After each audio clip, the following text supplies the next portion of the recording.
విశాఖలో పర్యటించిన సీఎం జగన్ శారదాపీఠంలో జరిగిన వార్షికోత్సవ వేడుకల్లో పాల్గొన్నారు. ఎయిర్పోర్ట్ నుంచి శారదాపీఠం వరకు 12 కిలోమీటర్ల మేర స్వాగతం పలికారు ప్రజలు. విశాఖ శారదాపీఠాధిపతి స్వరూపానందేంద్ర స్వామీజీ, ఉత్తరాధికారి స్వాత్మానందేంద్ర స్వామీజీతో కలిసి పీఠంలోని దేవతామూర్తులకు సీఎం జగన్ ప్రత్యేక పూజలు చేశారు. ఆ తర్వాత రాజశ్యామల యాగం పూర్ణాహుతిలో పాల్గొన్నారు సీఎం. రాజ్యసభలో టీడీపీ లేకుండా క్లీన్ స్వీప్ చేశామని, వచ్చే ఎన్నికల్లో లోక్సభ అసెంబ్లీల్లోనూ తెలుగుదేశం పార్టీ ఊసే లేకుండా చేస్తామని అన్నారు వైవి సుబ్బారెడ్డి. జగన్ను మళ్లీ సీఎంని చేయాలని ప్రజలు కోరుకుంటున్నారని, అందుకే పార్టీని వీడిన వాళ్లంతా తిరిగి మళ్లీ వైసీపీలోకి వస్తున్నారని అన్నారు వైవి.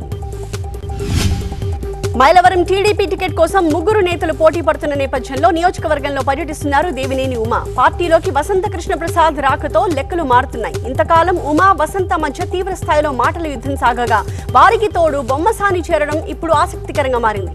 మరోవైపు ముగ్గురి పేర్లపై సర్వే చేయిస్తోంది టీడీపీ హైకమాండ్.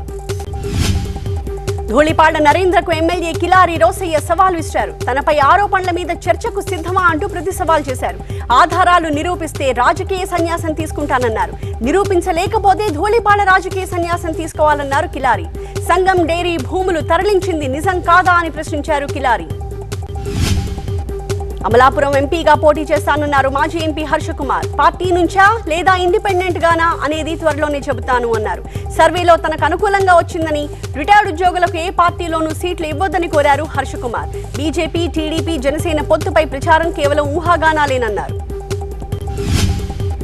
ఎంపీ వేమిరెడ్డి ప్రభాకర్ రెడ్డి భవిష్యత్ కార్యాచరణపై ఉత్కంఠ నెలకొంది. కొంతకాలంగా వైసీపీలో అసంతృప్తితో ఉన్న వేమిరెడ్డి టీడీపీలో చేరతారనే ప్రచారం సాగుతోంది. నెల్లూరు లోక్సభ ఇన్ఛార్జిగా వేమిరెడ్డికే బాధ్యతలిచ్చినా సంతృప్తి చెందలేదాయన. నెల్లూరు సిటీ ఇన్ఛార్జ్ ఎంపికపై అసంతృప్తితో వైసీపీకి దూరంగా ఉంటున్నారు. ఇవాళ వేమిరెడ్డి వైసీపీకి రాజీనామా చేస్తారంటున్నారు ఆయన అనుచరులు.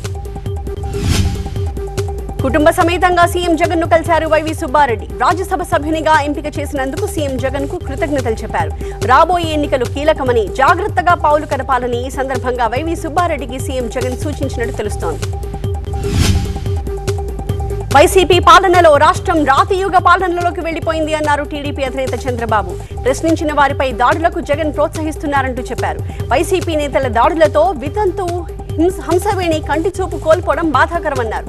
బంగారుపాళ్యం ఘటనపై సీఎం స్పందించాలని డిమాండ్ చేశారు చంద్రబాబు. తిరువూరు వైసీపీ కార్యాలయంలో బోర్డులు తొలగించారు ఎమ్మెల్యే రక్షణ నిధి.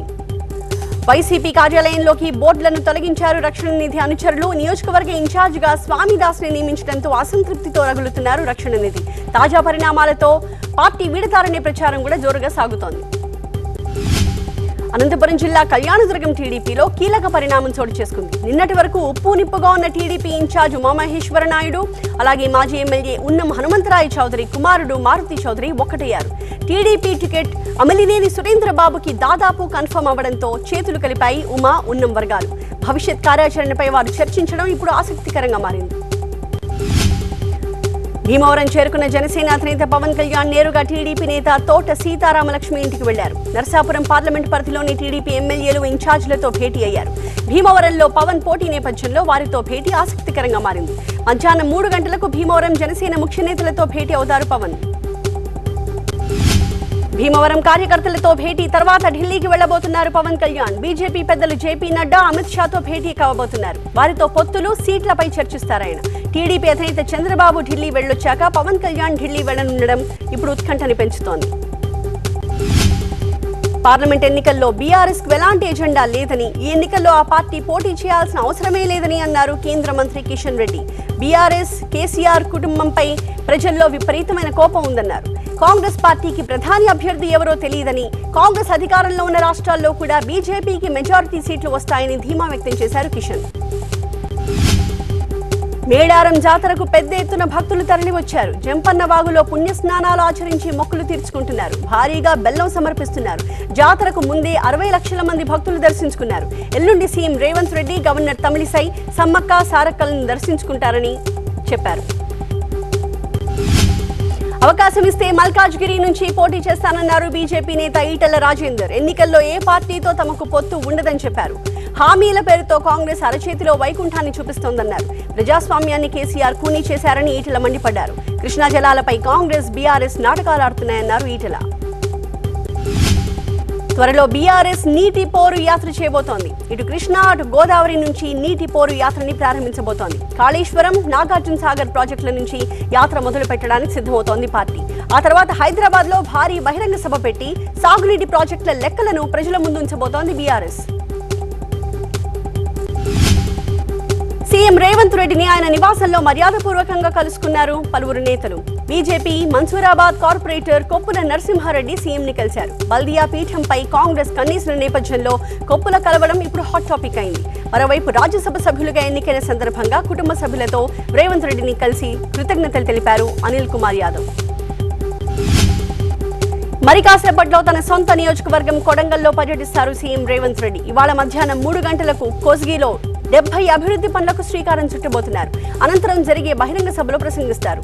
సీఎంగా ప్రమాణ స్వీకారం చేశాక తొలిసారి కొడంగల్ నియోజకవర్గంలో పర్యటిస్తున్నారు రేవంత్. దీంతో భారీ స్థాయిలో స్వాగత ఏర్పాట్లు చేస్తున్నారు కాంగ్రెస్ నేతలు.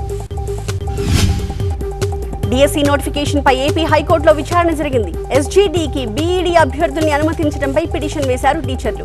ఇప్పటికే ఇరు వర్గాల వాదనలు విన్న ధర్మాసనం నోటిఫికేషన్ పై మరిన్ని వివరాలు తీసుకుంది. ఎస్జీడీ పోస్టులకు బీఈడీ అభ్యర్థుల్ని అనుమతించమని హైకోర్టుకి తెలిపింది ఏపీ ప్రభుత్వం. బీఈడీ అభ్యర్థుల్ని అనుమతిస్తే నష్టపోతామని పిటిషన్ వేయగా విచారణ 2 నెలల పాటు వాయిదా పడింది. ఏపీకి వచ్చారు కేంద్ర ఎన్నికల సంఘం అధికారులు. జిల్లాల స్వీప్ నోడల్ అధికారులతో సమీక్ష జరుపుతున్న అధికారులు ఎన్నికల ప్రక్రియపై మాట్లాడుతున్నారు. ఓటర్ల జాబితాపై అవగాహన కల్పించడంపై చర్చిస్తున్నారు అధికారులు.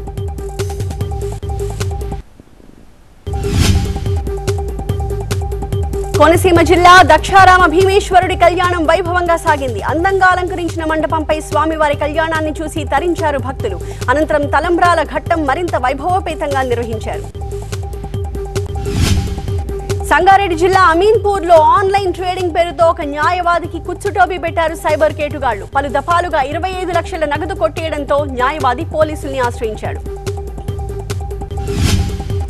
హైదరాబాద్ పాత బస్తీలోని బండ్లగూడ ఆర్టీఏ ఆఫీసులో అగ్ని ప్రమాదం జరిగింది. పార్కింగ్ లో ఉన్న 2 టాటా ఏస్ వాహనాలు పూర్తిగా దగ్ధమైపోయాయి. ఘటనా స్థలానికి చేరుకున్న అగ్నిమాపక సిబ్బంది మంటల్ని అదుపులోకి తీసుకొచ్చారు. చిత్తూరు జిల్లాపైన బర్డ్ ఫ్లూ ప్రభావం పడింది. నెల్లూరు జిల్లాలో పౌల్ట్రీ ఉత్పత్తుల ఎగుమతులపై నిషేధంతో చిత్తూరు జిల్లాలో సంక్షోభం ఏర్పడింది.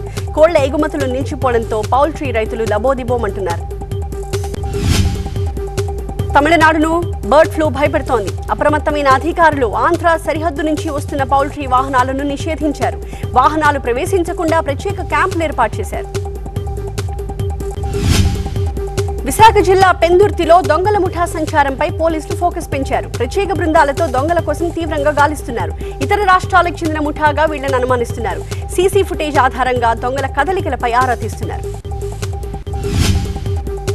ముచ్చింతల్ సమతామూర్తి వార్షిక బ్రహ్మోత్సవాలు కన్నుల పండుగగా జరుగుతున్నాయి. సూర్యప్రభ వాహనంపై స్వామివారిని ఊరేగించారు. స్వామివారి దర్శనం కోసం భక్తులు భారీగా తరలివచ్చారు. తీర్థ ప్రసాదాలు అందజేసి అనుగ్రహ భాషణం చేశారు చిన్నజీయర్ స్వామి. కోనసీమ జిల్లా అమలాపురంలో వింత చోటు చేసుకుంది. చనిపోయిన ఒక మహిళకు అంత్యక్రియలు చేస్తూ ఉండగా ఆ మహిళ ఒక్కసారిగా లేచి కూర్చోవడంతో జనం భయంతో పరుగులు తీశారు. వెంటనే తేరుకుని ఆ మహిళని హాస్పిటల్కి తరలించారు. శ్రీ సత్యసాయి జిల్లా కదిరిలో ఇవాళ అయోధ్య సీతారాముల కళ్యాణ మహోత్సవ వేడుక జరగనుంది. ఈ కార్యక్రమానికి ప్రవచనకర్త చాగంటి కోటేశ్వరరావు ముఖ్య అతిథిగా హాజరు కానున్నారు. TTD EO Dharma Reddy, Sathya Sai trust member Ratnakar, BJP రాష్ట్ర ఉపాధ్యక్షుడు విష్ణువర్ధన్ రెడ్డి ఈ వేడుకలకు హాజరవుతున్నారు. హైదరాబాద్ నిజాంపేటలో గంజాయి విక్రయిస్తున్న ముఠాని ఎస్ఓటీ పోలీసులు పట్టుకున్నారు. ఇతర రాష్ట్రాల నుంచి వచ్చిన విద్యార్థులే లక్ష్యంగా గంజాయి అమ్ముతున్నట్టుగా గుర్తించారు. ముగ్గురిని అదుపులోకి తీసుకుని వారి నుంచి 6.5 కిలోల గంజాయిని సీజ్ చేశారు. నాగర్ కర్నూలు జిల్లా ఆసుపత్రిని ఆకస్మికంగా తనిఖీ చేశారు ఎమ్మెల్యే రాజేష్ రెడ్డి. ఆసుపత్రి పరిసరాలు అపరిశుభ్రంగా ఉండడంపై ఆగ్రహం వ్యక్తం చేశారు. శానిటరీ ఇన్స్పెక్టర్ పై చర్యలు తీసుకోవాలంటూ ఆసుపత్రి సూపరింటెండెంట్ ని ఆదేశించారు. నంద్యాల జిల్లా డోన్ కేంద్రంగా మెడికల్ మాఫియా కొత్త దందాకి తెరలేపింది. ఆరోగ్యశ్రీ లక్ష్యానికి తూట్లు పొడుస్తూ అద్దె పేషెంట్లతో అక్రమాలకు పాల్పడుతోంది. అమాయకులకు డబ్బు ఆశ చూపి ఆసుపత్రులకి తరలిస్తూ సొమ్ము చేసుకుంటోంది. ఖమ్మం ఉదయనగర్ లో లబ్ధిదారులకు ఇచ్చిన డబుల్ బెడ్రూమ్ ఇళ్లను మాజీ సర్పంచ్ అమ్ముకున్నాడనే ఆరోపణలు వినిపిస్తున్నాయి. అతనిపై చర్యలు తీసుకోవాలని డిమాండ్ చేస్తున్నారు డబుల్ బెడ్రూమ్ లబ్ధిదారులు. గిరిజనుల మేడారం మహాజాతర సందర్భంగా ప్రజలకు శుభాకాంక్షలు చెప్పారు ప్రధాని మోదీ. సాంస్కృతిక వారసత్వానికి చైతన్యవంతమైన వ్యక్తీకరణే సమ్మక్క సారక్క జాతర అంటూ ట్వీట్ చేశారు. రైతులు మరోసారి చలో ఢిల్లీకి పిలుపునివ్వడంతో ఢిల్లీ సరిహద్దుల్లో భారీ భద్రతా ఏర్పాట్లు చేశారు. బ్యారికేడ్లు, ముళ్ల కంచెలతో దారులను మూసేశారు. రోడ్ల దిగువ నుంచి ట్రాక్టర్లు రాకుండా జేసీబీలతో కందకాలు తవ్వించారు. బోర్డర్లో భారీగా అంబులెన్స్లు కూడా ఏర్పాటు చేశారు. ఘాజీపూర్ శంభు సరిహద్దు దగ్గర భారీగా మోహరించిన బలగాలను తిప్పికొట్టేందుకు రైతులు సైతం అంతే ధీటుగా రెడీ అయ్యారు. కర్రలు, గోనె సంచులు, మాస్కుల్ని సిద్ధం చేశారు. దీంతో ఎప్పుడేం జరుగుతుందో అన్న టెన్షన్ పెరిగిపోయింది.